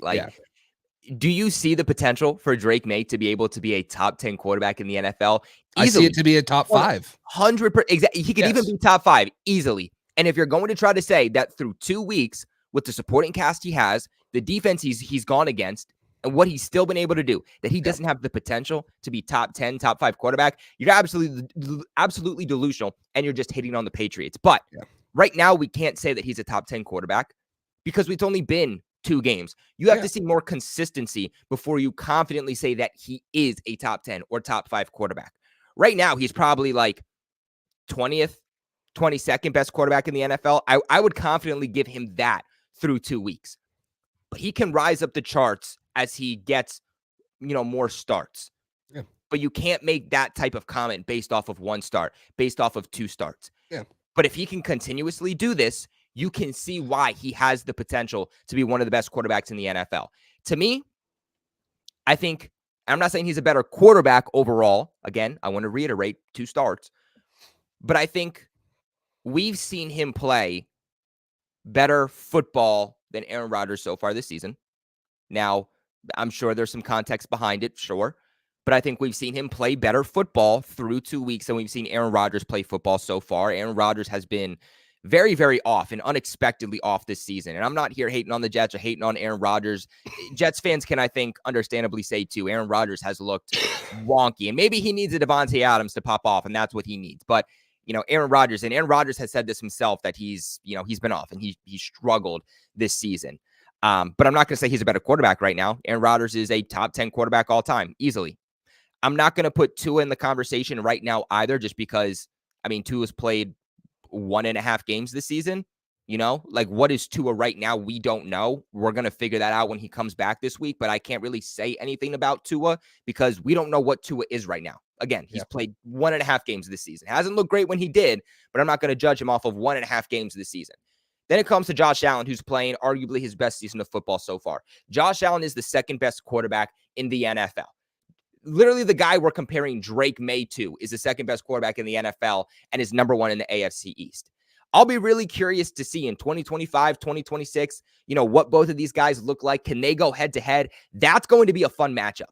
I feel like Josh Allen, Drake Maye, that's going to be like Tom Brady and Peyton Manning, dude. Like those types of rivalries. Like when you watch both great quarterbacks go against each other, I feel like that's what this could be. But when you're the second best quarterback in the NFL, you're as established as Josh Allen is. No, I'm not going to say that Drake Maye's better than Josh Allen. Yeah. It's going to be hard for Drake Maye to beat Josh Allen. But again, Drake Maye has the potential to be easily a top 10, top 5 quarterback in the NFL. And at the end of the day, I don't care if he is better than Josh Allen or not. As long as, Drake Maye is a top 5 quarterback in the NFL, I don't care. Because if he's a top 5 quarterback, he's excelling this team past its limitations. And he's a quarterback that can easily take you to the Super Bowl. And that's all that matters to me. I don't need him to be the greatest of all time. We already have that quarterback. I don't need him to be second greatest of all time. We have the best quarterback of all time. Point blank. Yeah. But if he can be top 5 in the NFL, whether that's in front of Josh Allen or behind Josh Allen, I really don't care. As long as he gets us to a ring and he excels this offense past its limitations, that's all that matters to me. But let's get into kind of this Jets game. Obviously, week 3, Patriots on the road. One sec, Colby. I want to address JCZO in the comments. He's saying that Drake Maye has nowhere near the talent or upside of Josh Allen or anyone else I mentioned. I've followed the draft for 15 years. Even when I was little, I followed the draft. I remember sitting there thinking, no way Josh Allen is going to be good because he's wildly inaccurate. He tries to scramble too much and stuff like that. That is the exact same thing that people have said about Drake Maye. Big, strong arm. He can run with the ball. He doesn't set his feet. He becomes inaccurate. Sometimes he misses the easy throws. Shit, the first year, and Bills fans that are in here, Buffalo Wings, that you're in here, we've said a bunch of good things about Josh Allen. You will be the first to admit Josh Allen was not a world beater his first couple starts, right? His first, he was just not good. Missing throws. What happened to Josh Allen? All we're saying is that everything that Drake Maye has is what Josh Allen has. And if you can't see that, JCZO, you either got kicked upside the head by a mule or you're partially retarded. I don't know. Because if you just want to hate on the Patriots, that's fine. But if you want to sit here and say, hey, he is nowhere near them, then you're probably the guy that also said Drake Maye is going to be like Daniel Jones or Mitchell Trubisky just because he went to an ACC school out of there. There's really no way that you can sit here as a fan and say, oh, man, he has no talent, blah, blah, blah. You're blind. And you can be here sitting in here and trolling. That's fine. We're on a Patriots Roundtable show. We're going to obviously defend our guy, but there is a lot more people in this world that have a lot more experience than me and Colby do, than I guarantee you do, that are saying the exact same things. So that's fine. You can continue to hate and stuff like that. But if Drake Maye pans out, he has everything that Josh Allen has. And that's best case scenario. That's if he pans out, he has everything right there. And we're not saying he's going to, but we're saying that if he can clean it up and if he can do these things and he can improve like Josh Allen did, he can easily be a top 5 quarter. He has everything you want in what a top 5 quarterback should have. So that's where I stand on there and stuff. Literally just look at their draft profiles, even coming out of the draft. When Josh Allen was coming out, Drake Maye was coming out. I guarantee you, if I gave you a piece of paper with both of their reports, you wouldn't be able to say, oh, that's Josh Allen. Oh, that's confidently Drake Maye. You'd be guessing. They're very similar. And that's not a debate. That's not even an opinion from Patriots fans. Like, we knew that the comparisons for Drake Maye was this like birth child of Patrick Mahomes, or not Patrick Mahomes, but Josh Allen and Justin Herbert. Like that. And I think that's what we're seeing so far. I think to say that he can't be a Mahomes, a Josh Allen, a Lamar, a Burrow, a Herbert, a Love, a Stroud, I think is absolutely absurd. And I think it's just finding reasons to hate on Drake Maye just because he's a part of the New England Patriots. And you know what? I understand it. Like we said, we're here. We're doing Patriots Roundtable on an AFC East channel. Like, no doubt people are going to come in and want to hate the Patriots. But if you want people to respect your team, whether you're Bills, whether you're Jets, whether you're Dolphins, if you want people to respect your teams and your players and their greatnesses, you got to learn to somehow do it for the other teams too. And the fact that I've had so many other fan bases come in and be like, nah, dude, Drake Maye, he's one of those guys. People thought that, week 1, Drake Maye only looked good against the Texans because they were playing man coverage. And everyone said, how's he going to look when it goes up against zone? And Jacksonville played a lot of zone. And how did Drake Maye look?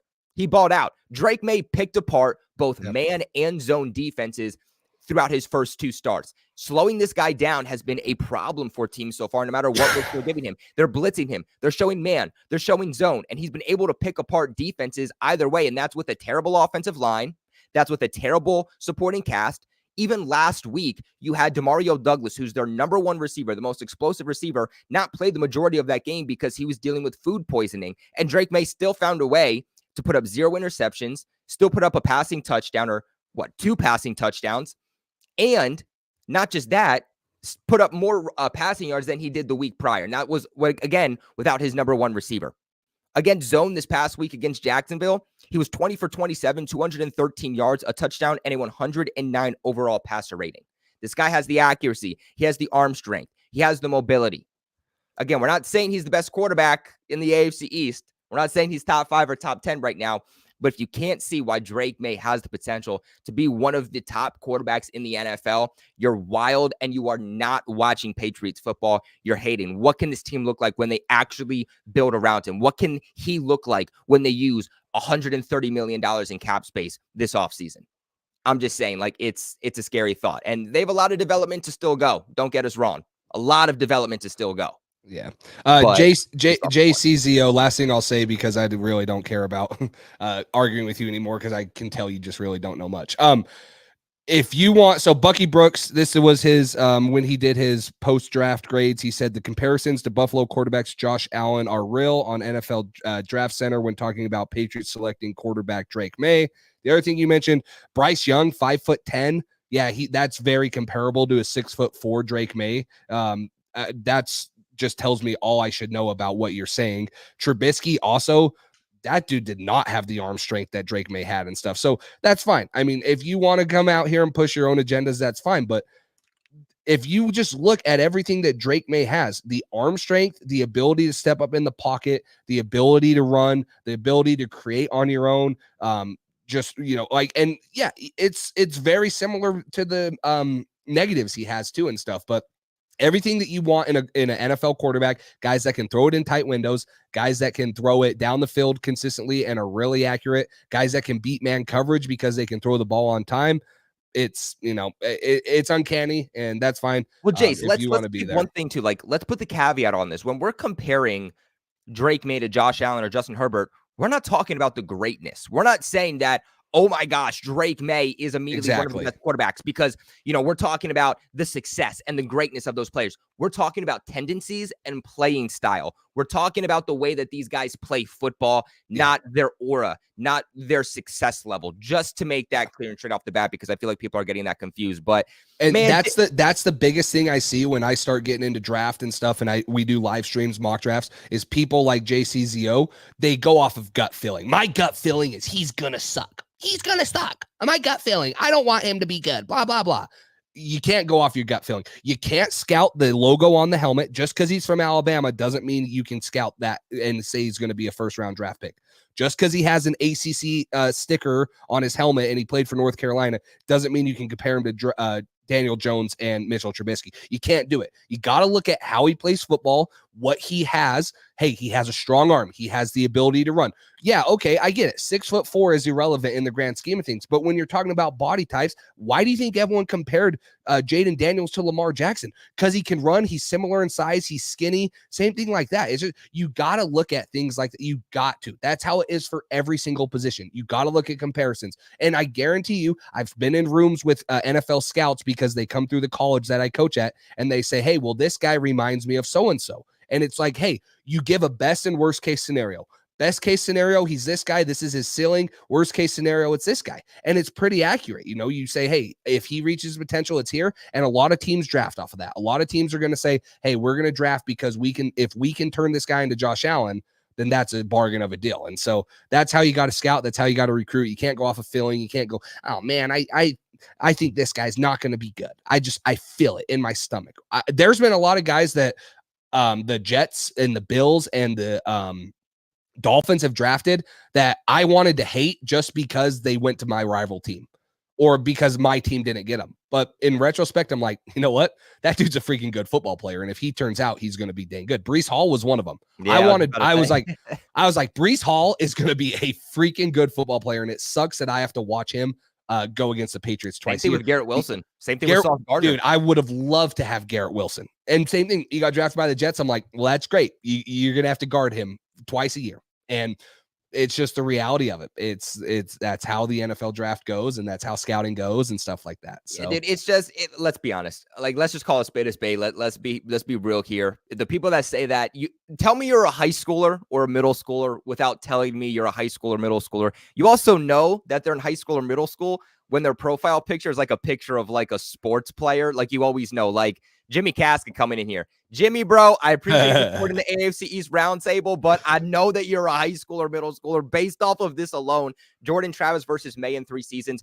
Jordan Travis looked like, I'm sorry, excuse my language, absolute shit during the preseason, and Richie said it himself. Jordan Travis is going to be a journeyman backup quarterback at best in the NFL. I'm not even saying like this bridge quarterback. He's not even going to be a bridge quarterback. Like, this guy's literally going to come in and kind of be like Mike White, like just bounces around the league. Like, he's not the future for the Jets. Even Richie said that, let's be honest. But anyway, let's move on to this Jets game. If you know football, you know why there's potential and there's hype around Drake Maye, and it's not even coming from New England. It's literally league wide. It's just a fact. Like, tell me why, I can tell you why Drake will be a good football player. Tell me why Drake Maye won't be a good football player and give me substance. Hey, JCZO, if you really are 26 and a scout for, I don't know, I'm guessing that's University of Buffalo, they should fire your ass because you ain't doing very good. You probably ain't bringing in good high school kids if that's your take on him. So no wonder you guys haven't been very good for a while. So. Bro, but I'm sorry, there's no way you're 26 and a scout, but that's the logo. No, he could be. I'm not hating on him as a person and stuff. He very well could be, but I would hope that you're a little more educated about stuff like that if you actually are being a player personnel guy or whatever. That's just how it is. So anyway, look, let's get into this Jets game because it's a big in-division game. Like we mentioned earlier, Patriots, they just got to get into the win column. We know they're not going to the playoffs. We're not expecting it. We're not saying this is where the Patriots turn it around. We're just saying we need a freaking win. Jace, what are your thoughts on this game? Because obviously week 3, Patriots go on the road for the first time. It was a short week. They went to MetLife, which was the opening game there for the Jets, and they steamrolled. They steamrolled the Patriots. It was the worst game that we've seen. I can't say the worst game we've seen so far this season because we've seen some pretty bad games from the Patriots so far this season, but it's definitely up there. It was the start to what has become a very rough season for New England.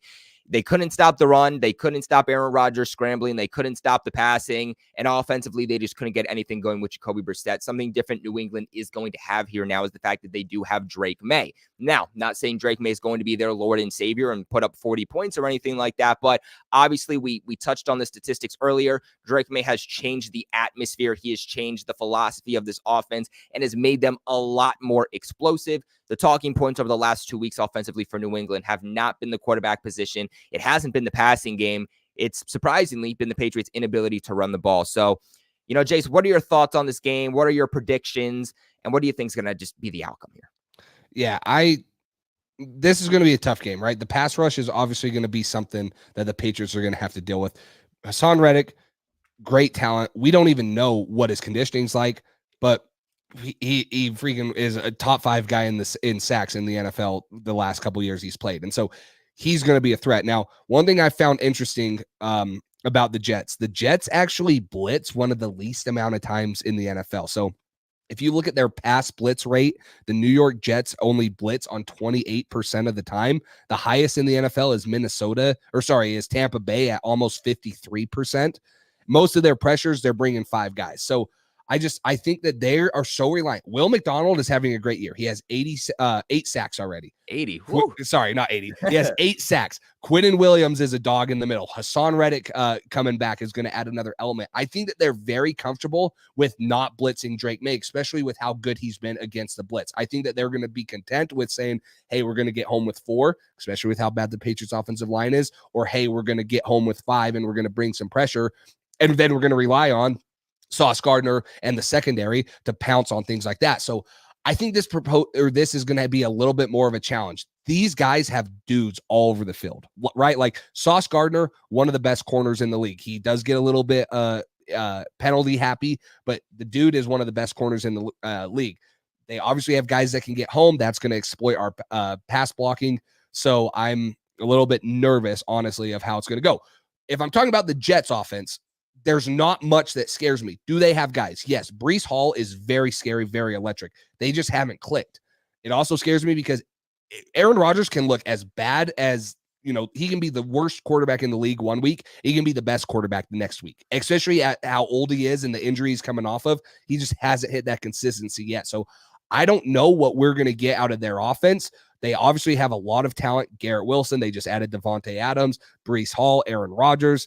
Our defense has been struggling, but I think that where this game is going to be really interesting to watch is in my opinion, this defense is probably better than the Texans. This is a better defense than the Texans. They haven't really shown it since Robert Saleh left, so maybe that is a key component, but I'm excited to see how they handle not blitzing Drake Maye. If they're just going to say, hey, you can't beat us because you don't have the receivers around there. And so I don't think that you're going to be able to throw the ball all over the field if we're just sitting with, 5 under, 2 deep zone. They're dropping 8 or whatever, or they're just dropping 7. And we're obviously missing, we can talk about the injury report. Jalen Polk and Layden Robinson have both been downgraded to out. So, yeah. Have they really? Yeah, Jalen Polk has been disappointing. That's still a receiving threat. Layden Robinson has been starting a couple games. That's still now a loss on the offensive line.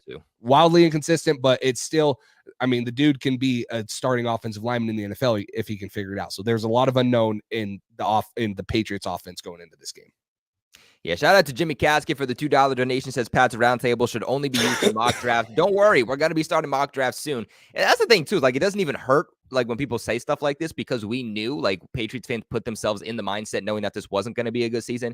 Jimmy, man, I swear you're always hating, bro. Like, you gotta change your name from Jimmy Casket to certified hater or certified troller or something, man. Because I swear every comment be trolling. But you know what? It's because he's a Kyrie fan, man. That's sad. He's a Jets fan. He's a Jets fan. Yeah. But you know what? The Jets have the next 2 years maybe before they're in a complete rebuild. I'm confident in the Patriots having a future. You hit on the quarterback position.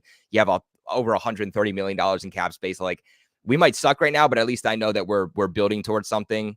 The Jets are at the top right now, but if you don't capitalize right now, year or two, y'all are going back down to being a complete rebuild, which, by the way, I actually had Jets creators tell me that exactly. I'm not going to say who, I'm not going to call them out, but I had Jets creators tell me that exact thing, which is where I got that take from.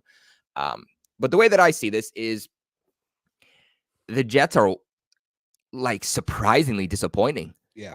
And I don't say that to hate. I say it as I'm shocked, because I thought this team was going to be so much better. I didn't believe in the 12, 13 wins. I thought that was stupid. I said that all offseason long. The Jets are not going to win 12, 13 games. The take was always stupid, but I didn't think they were going to be this bad. And what is this Jets team? Because, week 1, you play against the 49ers. I heard so many Jets fans saying, we're winning that game. We're going to see them in the Super Bowl, and we're going to beat them there too. They spank you. And we know the 49ers haven't exactly been a great team. Week 2, a win is a win, but you almost lost against the Titans. Week 3, you spanked the Patriots, and everybody thought that this was the turning point for the Jets. And I was like, I don't know. Like, look, we'll see. Maybe it is. It's either the turning point or this is going to be their Super Bowl. They haven't won a single game since. Clearly, it's been their Super Bowl. They haven't been able to beat good teams. They haven't been able to beat bad teams. They haven't been able to win. But the crazy part is that against these good teams, these playoff teams, they just have kept it close. I mean, I guess against the Steelers, you went into halftime, you were keeping it close, like you were in the lead. And then obviously you didn't score a single point in the second half, you got spanked. But for the most part, against good teams, they've been able to keep it close. The Vikings, they actually had a chance to win that game, and Aaron Rodgers throws an interception. And even before that, he had, who was it, Garrett Wilson, wide open down the sidelines for a touchdown, totally missed him.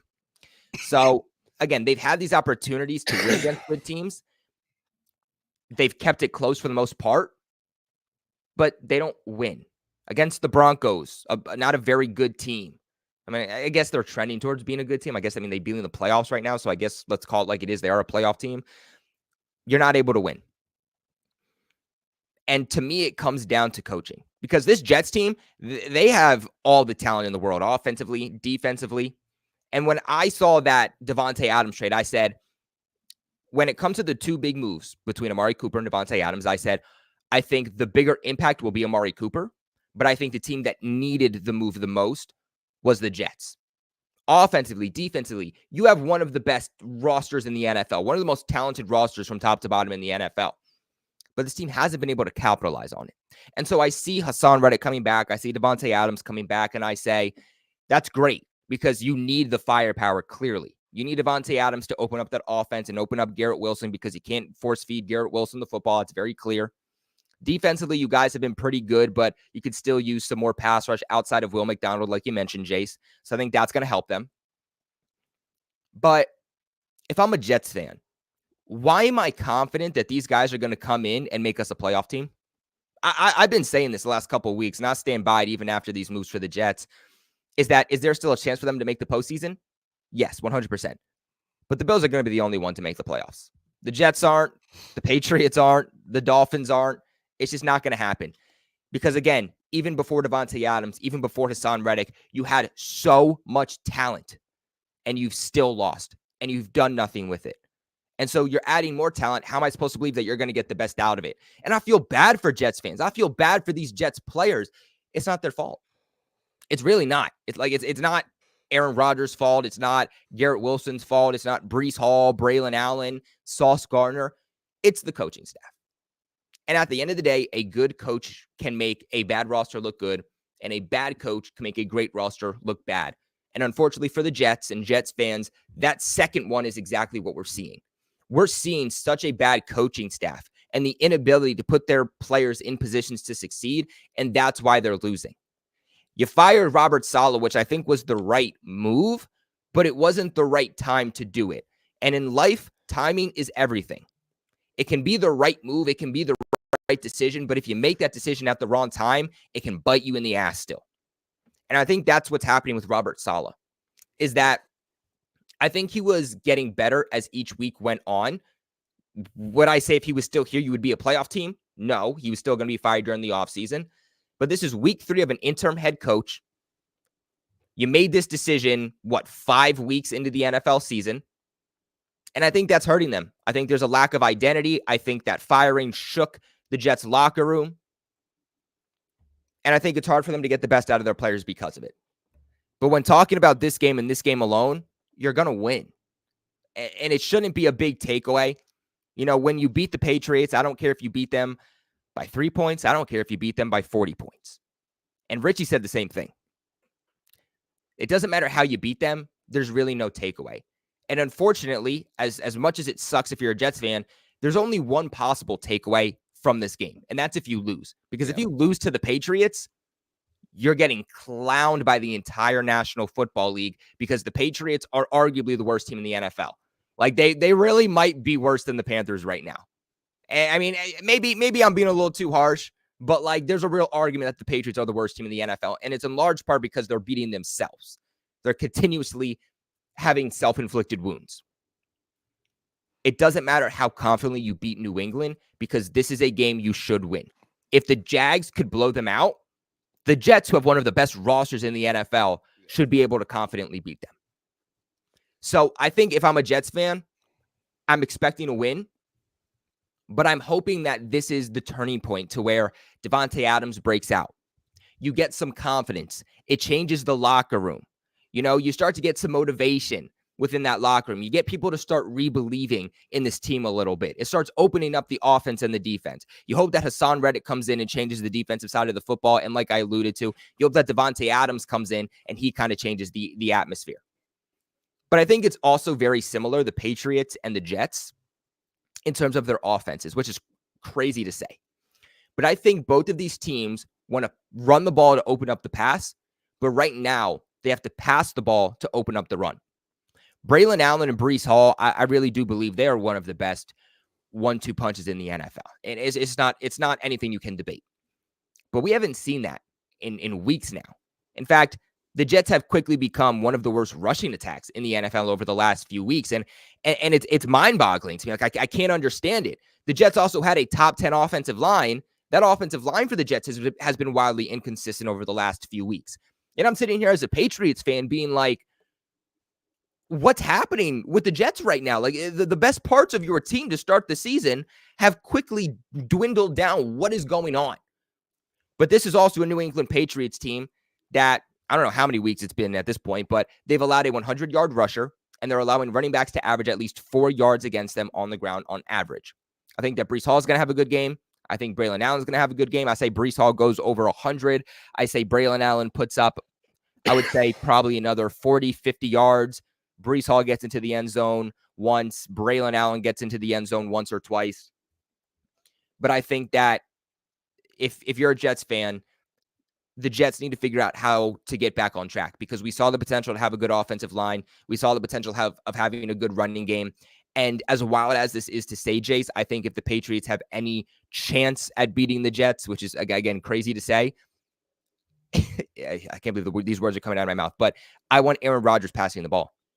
Because when the Jets run the ball effectively and efficiently, they win games. But if you look at it, in games that they're not able to run the football, they've crapped the bag. Ever since they haven't been able to run the football, really that game against New England was the last time it was effective. They've said, Aaron Rodgers, you have to win this game for us through the air. And Aaron Rodgers hasn't been able to do so. Now, that's also in large part because of his supporting cast. Let's keep that in mind. But Aaron Rodgers himself also hasn't looked like that MVP top-tier Aaron Rodgers. He hasn't looked like that Aaron Rodgers we saw in week 3 where it was vintage Aaron Rodgers. So if New England has any chance at winning this, I'm saying we're taking away the running game. We're making sure they can't be a multidimensional offense. We're making sure they can't dominate time of possession. And I want Aaron Rodgers to beat me through the air. They tried to force feed the ball to Davante Adams last week. He was targeted 9 times, 3 receptions, 30 yards. I believe in the secondary right now for New England a lot more than I do that defensive line. So do everything you can to take away that running game to make sure Braylon Allen and Breece Hall don't go off. It was 2-3 weeks ago where Breece Hall averaged 0.4 yards or 0.2 yards on the ground, which is absolutely insane. I think that's the recipe if you're the Patriots from a defensive standpoint. Drake Maye, he's not going to be Jacoby Brissett. The Patriots are going to put up more points offensively than they did last time. The passing attack is going to be there a lot more than it was in week 3. And this is going to be at home for the Patriots. So the Jets don't have that, that motivational atmosphere where you're at home, you're a little bit more comfortable, a little bit more is on the line because it's your season opener. Now you're coming to Gillette, now you're coming to New England, and it's still a game in which you should win, but you don't have that little bit pushing you. That's kind of my thoughts on this game. I mean, again, I just want to make it clear. Jets are winning this game. I think they win it confidently. I think they win it by multiple possessions. But I think this is 2 teams that have been very disappointing for what's been expected. And that's even from a Patriots standpoint. And we weren't expecting this team to be very good, but we expected a little bit more than what we've seen. I think that's what scares me the most about this game is the last 2 weeks, the Jets should have beat the Bills. Really close game, right? You guys were at that game. Then they get humiliated by the Steelers, who a lot of people were like, oh, why are they starting Russell Wilson? The Jets should too. They just got Davante Adams too, right? Now you have a full week of practice for Davante Adams. You have all the motivation in the world because people are doubting the Jets. You have them coming in to play the Patriots, who is the only thing they have going for them, honestly, is Drake Maye. The only thing. And the strongest part of the Jets right now, in my opinion, is the players they have on defense, not the defensive scheme, but the players they have on defense. And so it scares me. I wish the Patriots could somehow pull out a win here at home, get this one, get a division win. But I agree with you. I just don't see how the Jets are going to continue to come in, especially against the AFC East opponent after they already dropped one to the Bills, and lose to the Patriots this game. The Patriots don't have much going for them. They really don't. And it would take a really bad game by the Jets and a really good game by the Patriots, in my opinion, to win this. So for me, I'm going with the Jets also. I think that I'm just going to be looking forward to, hey, I think Javon Baker is going to play. That will be nice to see. How does the relationship between Demario Douglas and Drake Maye continue to develop? Hunter Henry's been playing really good. Can we get the run game going? That's what kind of sucks about the Patriots right now, is I'm not expecting them to win a lot of these games, but I'm looking at the little storylines that make the team better. Drake Maye, does he individually make them better? Does the offensive line, can they find some sort of rhythm? Can the rookie receivers get back into the game plan a little bit? Can Kendrick Bourne get back from injuries? You know, who steps up on defense? Can Christian Gonzalez continue to make a statement and be one of the top 5 corners in the NFL? So I don't know, Green Truth Dave. I wish I could, but the Jets have one of the most talented rosters in the NFL. And even with them playing bad, it's going to be hard for the Patriots to beat them. It's going to be hard, even with how bad they've been playing. Like, I'm not saying the Jets are playing good football, but the talent on that roster is going to make it hard for the Patriots to beat them. So, yeah, I agree. I mean, I think this is a game where both teams definitely need a win.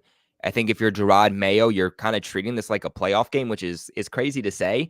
But I think in his mind, that's kind of how he's treating this, just because of everything that's come out over the last week, 2 weeks here now. And the Patriots just have to get back into the win column, because the recipe for solving all of the toxicity in the locker room, to be honest, is just winning. And honestly, that's the same thing that it is for the Jets. All this toxicity, all the question marks, all of the doubts. You have Devontae Adams after, 1 week, not even 1 week being a Jet, going into that locker room, trying to motivate players and kind of talking to them. Both of these teams are at a standpoint where they need a win just to get rid of that toxicity in the locker room, get back on track, be able to calm down and just breathe a little bit. So I think that's what both teams are fighting for. But if you're a Patriots fan, I think, like you mentioned, Jace, you're really just rooting for development, and that's what you're excited to see. Javon Baker definitely has a chance to play in this game with Jalen Polk out. They could use an extra body. It's definitely not confirmed yet, because apparently, from what I'm hearing, I don't know if you've heard this, Jace, but Tyquan Thornton will be active. He's been somebody that's been inactive over the last few weeks. He will be active. So I'll be curious to see if they make Tyquan active rather than Javon Baker. But we do know that the Patriots wanted Javon Baker to be active against the Jags, but he was, ill. He came down with some type of illness, so he wasn't able to play, and that's why KJ Osborne was active. So it's going to be interesting to see what they do with this wide receiver group that's kind of really been up and down between who's starting, who's not starting, injuries, and kind of the mentality from these guys off the field. So it'll be interesting to see what they do in that department. But yeah, if you're a Patriots fan, you're looking for development, you're looking to kind of just see this team hopefully get back on track mentally, hopefully have a close game and just not get blown out. But, you want to win, but realistically, you're not thinking that this is going to be a win. But yeah. And any other last words, Jace? Well, I just want to say, like, it sounds like we're Debbie Downers, right? It sounds like we have no faith in the Patriots, but it's also kind of on us as people that run the Patriots Roundtable show and stuff, is to give, in our opinion, logical reports. If you guys really want me just to sit up here and say the Patriots are going to win every game, I can do that, but that's going to pay me as a fan, because that doesn't get the Patriots anywhere. They're not. There's a lot wrong with this team, and that's what sucks. It sucks right now to be a Patriots fan. Heck, I got freaking Edelman and Brady jerseys up here and Matt Judon. Those are the glory days of the Patriots. Not so much Judon, but those are the glory days. We had Brady. Yeah, that's what we had growing up, and we were spoiled. And if we ever want to get back to that, there's a lot of shit that needs to change within this organization, within the coaching staff, within the players. You don't have the greatest of all time anymore. He masked a lot of the problems, and you have to be honest with this team now. And we're starting to kind of see what it's like to be a normal NFL franchise, what it's like to be the Jets trying to draft a quarterback for 20 years, what it's like for the Bills trying to draft one until they got Josh Allen, right? it's hard to win in the NFL, and it's hard to win consistently. That's why we're spoiled. The Chiefs right now are spoiled. It takes a lot to build a championship caliber roster, and the Patriots are far off from that, but they also have all the means necessary. They have the cap space. They have high draft picks. In my opinion, they figured out the hardest spot, which is the quarterback. That is the toughest thing to figure out, and I think they've hit on it. So now it's an uphill battle, but it's looking a little less steep because you have the quarterback. So I'm looking for storylines as much this year. It's almost statistically impossible to make the playoffs. That's out of the record. And not that I don't want to see the Patriots win anymore. I would love to see the Patriots win 2 or 3 more games. But I think the best thing for this team is to get another top 5 pick and either trade down to get more picks and somehow get a Kelvin Banks or a Will Campbell, or take a generational talent like Travis Hunter or Teteroa McMillan and something like that. Like, as bad as losing sounds, I'm a Jazz fan, guys. I'll admit it. I'm a Utah Jazz fan. They have been so mediocre for the past 10 years. You never get good enough to win a championship, but you never get bad enough to get the Victor Wembanyama's. And honestly, sometimes that generational talent is what you need to change your roster. And so I'm not telling the Patriots to tank. I'm not saying that I want them to lose games, but I just don't think that being 6-11 with this roster is really going to do anything. I don't think that you're going to do anything being 6-11. So you have to be able to find a way to improve this roster. Cap space can do it. You also have to be really good in the draft. Most of these teams that are really good right now are developed through the draft. The Chiefs, Travis Kelce, they had Patrick Mahomes in the draft, Isaiah Pacheco they drafted. You look at, the Ravens, Lamar Jackson, right? Like, a lot of these teams, you have to be really good in the draft. You have to hit on a lot of guys and stuff. So that's where I'm hoping, hey, let's see improvement. Let's see these young guys continue to get experience, because in 2 to 3 years, when Drake Maye is at his best, when he's gone through everything, he's started 20 plus games, he's still on his rookie deal, that's when it's going to be like, okay, it's go time. We need to have every piece around him. We need to have a better offensive line. We need to have better receivers. Our defense needs to significantly step up. That's when it's going to be go time. It's not this year. It's not. It's going to be in 2 or 3 years. But that's what we're building for, and that's what I'm hoping to see. So I hope the Patriots win. I don't want the Patriots to beat any other team other than the Jets. That's the best point. I love when the Patriots beat the Jets. That's my favorite thing in the world. So hopefully they do. But yeah. Yeah, I mean, the Jets haven't blown out the Patriots. Like, they haven't had a lead on the Patriots since 2000. Can you believe that? They haven't beat the Patriots, like, full out on the season since 2000. I wasn't even born yet, bro. That's crazy. Yeah. Like, the last time that happened, I wasn't even born. And this is their chance to do so. If you're ever going to change the narrative against the Patriots, like, now is definitely the time that they're going to do that. But I think now is the time too. Like, this offseason, Drake Maye going into his second year, you want to build more and more confidence around this guy. And I think building around him has to be the biggest goal for the team, and kind of the biggest outlook for the team this offseason. Obviously, you need pieces on defense too, but I think there's a lot of good pieces overall. I think you add probably a cornerback. You probably want some depth there at linebacker, and then you add, I would say, another defensive tackle and a top edge rusher, and really good for the most part on the defensive side of the football. And with over $130 million, you can have a lot of money to spend to just help out that offense, and just make sure you do everything on a year-to-year basis to put Drake Maye in a better position. You can never not be in a better position as a quarterback. But real quick, I do want to look at the odds for the New England Patriots and the Jets for this upcoming week, of course, via BetUS, because right now when you guys sign up and use the promo code YouTube150 when you sign up, again, YouTube150, you guys will get an exclusive limited time offer of a 150% sign-up bonus on your first deposit, followed by 125% sign-up bonus on your next 2 deposits, all the way up to $2,000. You can even get a 10% back on your net losses 2 times a year, which is absolutely absurd, and a 200% crypto deposit bonus. But right now, the Jets open up as 7-point favorites against the Patriots, which, no surprise there. I mean, it's the Patriots. There's really no better way to say it. I tried to find one, but there just wasn't. It's the Patriots. I think that until they start winning, it's always going to be at least 7 points against them. But the over-under is 41 total points. Jace, I feel like I would go over on this one. Drake Maye starting to sling the ball. I think I would too. I think that offense too for the Jets, with how bad this Patriots defense is, I would go over there. Yeah, I would too. And I almost think I'd take the Patriots to cover a 7-point spread, right? At home, Drake Maye's been playing a lot better. The Jets haven't been playing good. I'm not saying that the Patriots are going to win, but I think a 7-point spread's kind of a lot. I really do. So I think that it's going to be over 41. And like, I could easily see it being like a 31-27 game. And, or 31-28, right?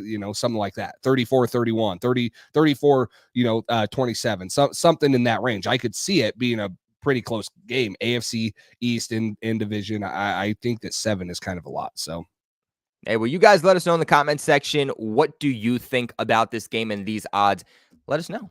Let us know. But guys, look, that is going to end it for today's video. It was a long one, but had to catch up because there's a lot of stuff going on with the New England Patriots, a big in-division game. So Patriots Roundtable, we're going to try to get back to some consistency. Like we mentioned earlier on, Jace is a coach at the collegiate level, so he's traveling a lot. There's a lot of things he's doing.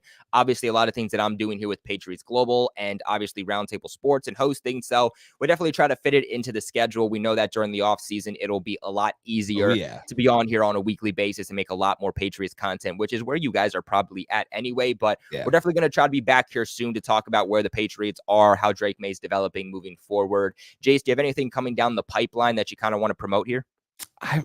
I've for the longest time, I've wanted to do like a Drake Maye film review, like just his first 2 or 3 games. So I'm trying to work on that. It's just, like you said, that takes a lot of time to get the video, sit down, analyze it and stuff. So if you guys subscribe to our channel, the Patriots Drive, that could be coming up. I'm hoping to get it, maybe I'll do it on the bye week. So, get his 5 or 6 games or something. But no, I mean, I'm not going to lie. Me and Colby talked about this. Patriots, interest is a little bit down, and it's obviously because they're not winning like they have. I just want to make it clear. I see some comments then in the stuff. It is always Patriots for life. I will never, ever not enjoy a win. I want the Patriots to win more than anything, but shit, in the NFL, sometimes you got to count your losses and you got to move on to the next season. That's how it is. It's a future league. A lot of teams do it already. So for me, it's not like, hey, I want these guys to lose. I hate the Patriots. I want them to lose. I have no faith in them. It's the Patriots are going to be good in 2 or 3 years, in my opinion. And so they got to start doing some things now. And so that's where I'm looking at it. I'm excited as heck. Every week, I love waking up on Sundays to watch Patriot football. There's nothing better. I for that 3.5 hours, I love watching the Patriots. I mean, I played football. I coach college football. I love football. It's my life. I love the Patriots. It's always the Patriots. And I hope you guys in here know that me and Colby, we're Patriots fans for life. And the things we say and the things we talk about is only because we want the Patriots to be good again. And right now, they're not a good football team.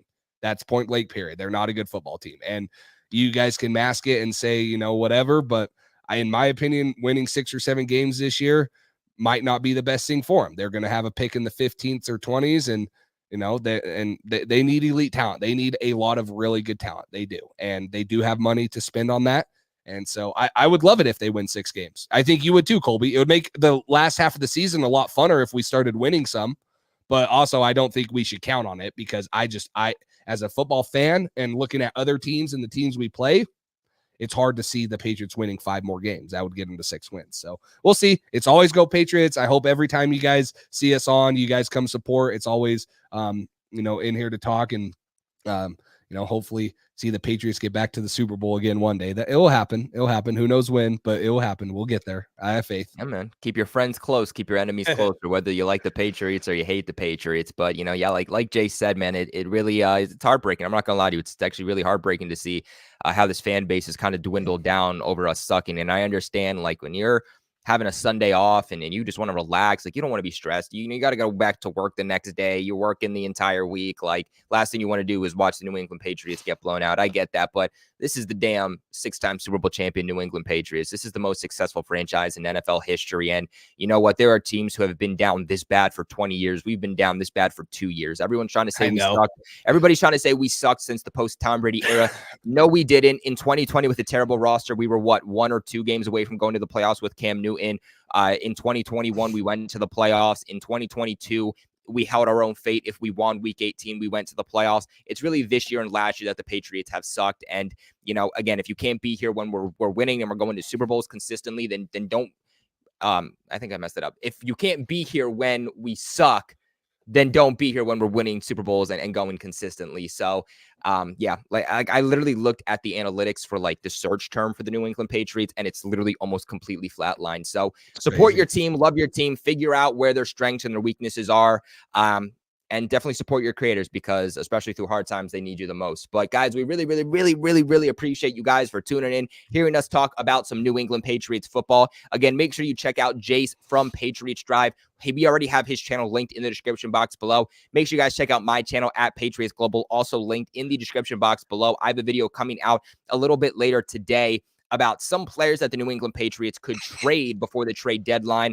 My last couple videos were touching upon some of the drama that's going on with Jerod Mayo, potential firings for these coordinators. So make sure you guys go ahead and check that out. Please leave a big like on this video on your way out. Subscribe here to the AFC East Roundtable. We have content dropping for you guys all the time, from Jets Roundtable, Dolphins Roundtable, Bills Roundtable, and of course, we all get together every single Wednesday at 8 p.m. Eastern to talk about this division. So we appreciate you guys for watching. Shout out again to BetUS for sponsoring today's video. Make sure you guys go ahead and use that promo code YouTube150 to get that exclusive offer with them. We appreciate you guys for watching, and we'll see you next time. Go Pats.